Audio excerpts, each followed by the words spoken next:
Karthik Deepa serial August 14 இன்றைக்கான எபிசோடுக்கான review தாங்க நம்ம இந்த வீடியோவில் பார்க்க போகிறோம். அதுக்கு முன்னாடி நம்ம சேனலை மறக்காமல் சப்ஸ்கிரைப் பண்ணிக்கோங்க.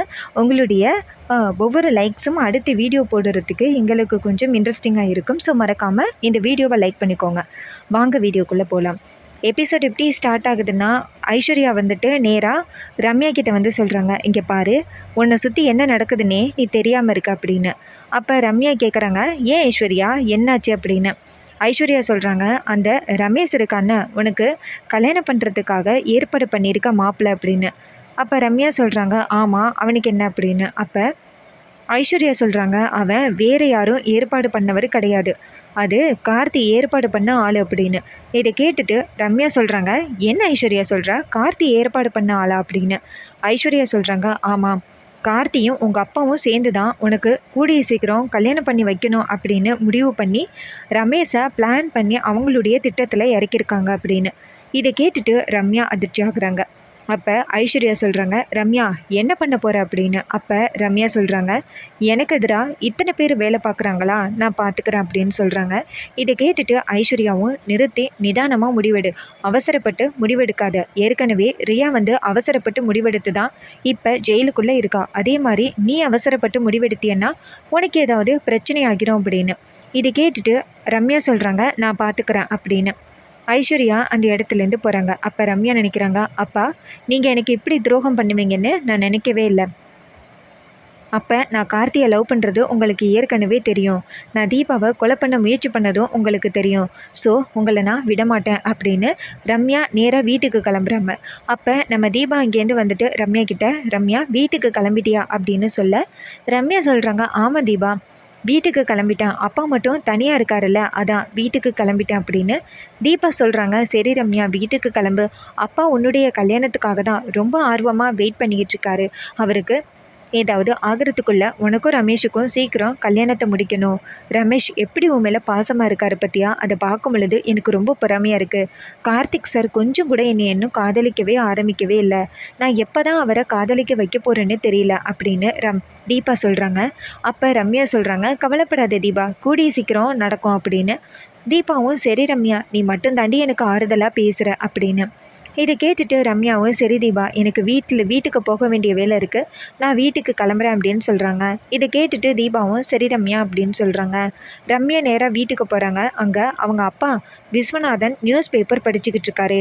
அப்போ ரம்யா அவங்க அப்பாவை பார்த்து மனசுக்குள்ளே யோசிக்கிறாங்க, அப்பா, நான் உங்களை இத்தனை நாளும் எப்படி வந்து பாசமாக பார்த்துக்கிட்டேன், ஆனால் நீங்கள் எனக்கே துரோகம் பண்ண நினச்சிட்டிங்கல்ல, என்னையும் கார்த்தியையும் பிரிக்கிறதுக்காக நீங்களும் கார்த்தி கூட சேர்ந்துட்டிங்கல்ல, விடமாட்டேன்ப்பா அப்படின்ட்டு ரம்யா நேராக அவங்க அப்பாட்ட போயிட்டு, அப்பா உங்களுக்கு ஏதாவது பால் கொண்டு வரவா அப்படின்னு. அப்போ விஸ்வநாதன் சொல்கிறாரு, நானே கேட்கணுன்னு இருந்தம்மா, வீட்டில் வேலை பார்க்குற சமயக்கார பொண்ணு என்னமோ தெரியலை, இன்றைக்கி வீட்டுக்கு சீக்கிரம் போயிட்டா, பால் காய்ச்சி வச்சுட்டு போகுமா அப்படின்னு சொன்னால், ஆனால் கொஞ்சம் கூட கேட்கவே இல்லை, ஏதோ வீட்டில் முக்கியமான விஷயம் அப்படின்னு சொல்லிட்டு போயிட்டா அப்படின்னு. அப்போ ரம்யா நினைக்கிறாங்க, நான் தான்ப்பா அவளை போச்சொன்னேன் அப்படின்னு. அப்போ விஸ்வநாதன் சொல்கிறாரு, ரம்யா, நீ போயிட்டு பால் காய்ச்சி எடுத்துகிட்டு வாமா, அப்புறம் குடும்ப பொறுப்புகளை எல்லாம் நீ எப்போ பார்க்க ஆரம்பிக்கிறது, உனக்கும் ரமேஷுக்கும் இன்னும் கொஞ்ச நாளில் கல்யாணம் ஆக போகுது, சரி நீ கொஞ்சம் கொஞ்சமாக எல்லாத்தையும் நீ கற்றுக்கட்டும்ல அப்படின்னு. இது கேட்டுட்டு ரம்யா சொல்கிறாங்க, சரிப்பா, நான் போய் எடுத்துகிட்டு வரேன் அப்படின்னு சொல்லிட்டு நேராக கிச்சனுக்கு போகிறாங்க. கிச்சனுக்கு போயிட்டு நேராக பாலை சூடு பண்ணுறாங்க. பாலை சூடு பண்ணிவிட்டு அதில் முக்கியமான ஒரு பொருளை கலக்கிறாங்க. என்னென்னா விஷம். நம்ம ரம்யா அந்த விஷத்தை கலந்துக்கிட்டே, சாரிப்பா, என்னை மன்னிச்சிருங்க, என்னுடைய காதலுக்கு நீங்கள் தனியாக இருக்கீங்க, நீங்கள் இருக்கிற வரைக்கும் கண்டிப்பாக நானும் கார்த்தியும் ஒன்று சேர முடியாதுன்னு எனக்கு புரிஞ்சு போச்சு, நீங்கள் கார்த்தி கூட சேர்ந்து ஏதோ பிளான் பண்ணுறீங்க, நீங்கள் எனக்கு ரொம்ப பெரிய துரோகத்தை பண்ணிட்டீங்க, அதனால் உங்களை நான் விடமாட்டேன், நீங்கள் உயிரோடு இருக்கிற வரைக்குமே எனக்கு ப்ராப்ளம் தான், நீங்கள் செத்துட்டிங்கன்னா என்னுடைய கல்யாணமும் நின்று போயிடும், அதை வச்சே நான் கல்யாணத்தை நிறுத்தியலாம் அப்படின்ட்டு ரம்யா நேராக அவங்க அப்பாவுக்கு விஷத்தை கலத்துக்கிறாங்க. ரம்யா நேராக அவங்க அப்பாட்ட கொண்டாந்து அந்த ஜூஸை கொடுக்குறாங்க. அப்போ விஸ்வநாதன் அந்த ஜூஸை குடிச்சிக்கிட்டே, அந்த பாலை குடிச்சிக்கிட்டே, அம்மா ரம்யா, இது வரைக்கும் நீ கிச்சன் பக்கமே போனது கிடையாது, ஆனால் எனக்காக இன்றைக்கி பால் சூடு பண்ணி கொண்டாந்து கொடுத்துருக்க, பரவாயில்லையே, ரமேஷ் மாப்பிள்ளை உன்னை நிறையவே மாற்றிருக்காரு அப்படின்னு. அப்போ ரம்யா சொல்கிறாங்க, சரிப்பா அப்படின்னு சொல்லிட்டு நேராக வந்துட்டு அவங்க அப்பாட்ட பேசிக்கிட்டு இருக்காங்க. அப்பா, என்னுடைய கல்யாணத்துக்காக நீங்கள் ரொம்ப வெயிட் பண்ணிக்கிட்டு இருக்கீங்கல்ல அப்படின்னு. அப்போ விஸ்வநாதன் சொல்கிறாரு, ஆமாம்மா, உன் கல்யாணத்தை மட்டும் பார்த்துட்டா போதும், அதுக்கப்புறம் நான் ரொம்ப சந்தோஷமாக கண்ணை மூடுவேன் அப்படின்னு. அப்போ ரம்யா சொல்கிறாங்க சரிப்பா அப்படின்னு. அப்போ விஸ்வநாதன் ரம்யா கிட்டே சொல்கிறாரு, ரம்யா என்ன ரம்யா ஒரு மாதிரி தலை சுற்றுற மாதிரி இருக்குது அப்படின்னு. அப்போ ரம்யா சொல்கிறாங்க அப்படியாப்பா அப்படின்னு. அப்போ அவர் சொல்கிறாரு, ரம்யா எனக்கு பேச முடியலை ரம்யா, தொண்டை கரக்கரங்குது, என்னாச்சு அப்படின்னு. அப்போ ரம்யா சொல்கிறாங்க சாரிப்பா என்னைய மன்னிச்சிருங்க, உங்களுடைய குடிக்க வேண்டிய பாலில் வந்து விஷத்தை கலந்துட்டேன் அப்படின்னு. இது கேட்டதோட விஸ்வநாதன் செம்ம அதிர்ச்சி ஆக்குறாரு. என்னம்மா சொல்கிற அப்படின்னு. அப்போ ரம்யா சொல்கிறாங்க ஆமாப்பா, என்னுடைய காதலுக்கு நீங்களும் எதிரியாக இருக்கீங்க அப்படின்னு இப்போ தான் கண்டுபிடிச்சேன். அதனால் நீங்கள் உயிரோடு இருக்கிற வரைக்கும் கண்டிப்பாக என்னால் கார்த்தியை அடைய முடியாது, நீங்கள் இடையில புகுந்து ஏதாவது பிரச்சனை பண்ணுவீங்க அப்படின்னு.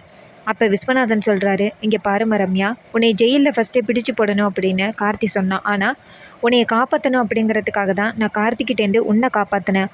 ஆனால் நீ என்னையவே கொலை பண்ண முயற்சி பண்ணிட்டியம்மா அப்படின்னு. அப்போ ரம்யா சொல்கிறாங்க அப்பா, நீங்கள் உயிரோடு இருக்கிற வரைக்கும் தானே எனக்கு பிரச்சனை, நீங்கள் இறந்துட்டிங்கன்னா நான் இந்த கல்யாணத்தை கேன்சல் பண்ணிடுவேன், அதுக்கப்புறம் நான் நினச்ச மாதிரி தீபாவையும் கொலை பண்ணிவிட்டு கார்த்தியை கல்யாணம் பண்ணிடுவேன் அப்படின்னு. ஸோ இதை கேட்டுட்டு விஸ்வநாதன் சொல்கிறாரு, அம்மா உன்னுடைய திமிரத்தனத்தையும் உன்னுடைய கோவத்தையும் யாருமா கண்ட்ரோல் பண்ண போகிறான்னு தெரியலையே, இப்படி என்னையவே கொலை பண்ண முயற்சி பண்ணிட்டியேம்மா அந்த கார்த்திக்காக அப்படின்னு. அப்போ ரம்யா சொல்கிறாங்க அப்பா, என்னுடைய பிடிவாதத்தை பற்றி உங்களுக்கு தெரியும், நான் ஒரு பொருள் மேலே ஆசைப்பட்டேன்னா அது அடையாமல் விடமாட்டேன் அப்படின்னு உங்களுக்கு தெரியும். ஆனால் நீங்கள் கார்த்திக் கூட சேர்ந்து எவ்வளோ பெரிய பிளான் பண்ணியிருக்கீங்க, எப்படிப்பா என்னால் சும்மா இருக்க முடியும், நான் விடமாட்டேன்ப்பா, நான் கார்த்தியை கல்யாணம் பண்ணியே தீருவேன், நீங்கள் நிம்மதியாக தூங்குங்கப்பா அப்படின்னு சொல்ல நம்ம விஸ்வநாதன் சொல்கிறாரு, அம்மா ரம்யா உன்னை யார் காப்பாற்ற போகிறான்னு தெரியலையே அப்படின்ட்டு விஸ்வநாதன் இறந்துடுறாரு.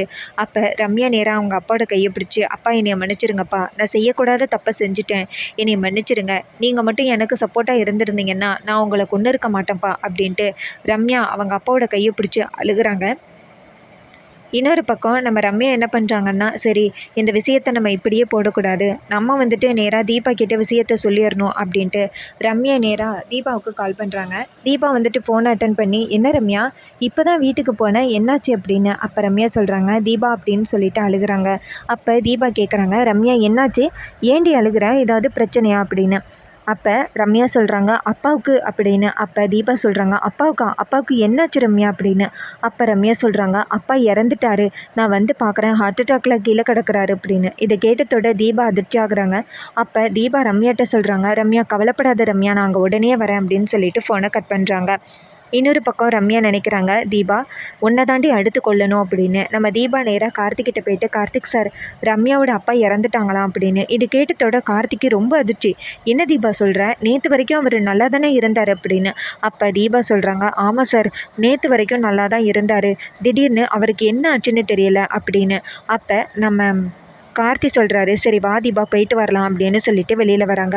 அப்போ தீபா, அபிராமி, ஐஸ்வர்யா எல்லோரும் இருக்காங்க.